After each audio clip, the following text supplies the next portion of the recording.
Dieu Tout-Puissant,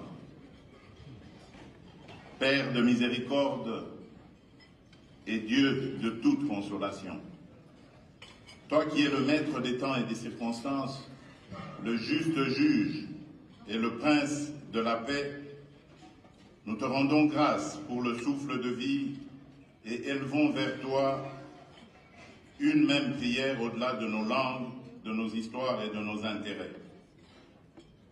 Partant de cette considération, nous nous appuyons sur cette parole tirée de l'Évangile selon Matthieu au chapitre 5, verset 9. Heureux ceux qui procurent la paix, car ils seront appelés fils de Dieu. Aujourd'hui, Seigneur, fais de nous des artisans de réconciliation.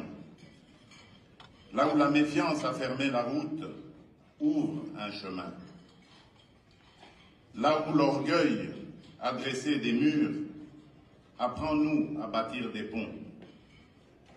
Là où l'histoire a laissé des blessures, suscite des gestes de guérison. Et nous voici en ta présence, engageant nos cœurs et nos vies pour la réconciliation entre les peuples et entre les nations, afin que règnent la paix et la justice, la droiture et la liberté, la sécurité et la dignité partout dans le monde. Affermis en nous cette conviction, plus forte que nos différences culturelles et la diversité de nos traditions religieuses. Il existe en chaque être humain une lueur intérieure, une étincelle divine qui fonde notre valeur, consacre notre dignité et appelle de nous le respect. Bénis, Seigneur, chacun des chefs d'État et de gouvernement ici rassemblés. Donne à chacun un cœur humble, une parole juste et une main ferme, afin que l'autorité qu'il exerce serve la paix et la dignité humaine.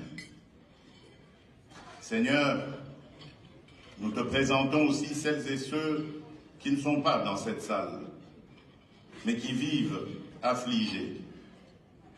Les victimes des guerres, de la violence, du terrorisme, les réfugiés et les déplacés, les enfants privés d'avenir par la misère, les hommes et les femmes éprouvés par l'injustice et les inégalités.